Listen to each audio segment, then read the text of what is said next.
बाई तोरो भारी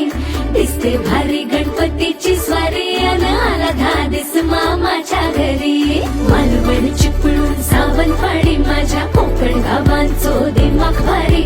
दिसते भारी गणपतीची स्वारी माझ्या कोकणा वाटे तुम्ही वळवा गाडी धमाधमान हाका गाडी माझ्या कोकणचो रस्तो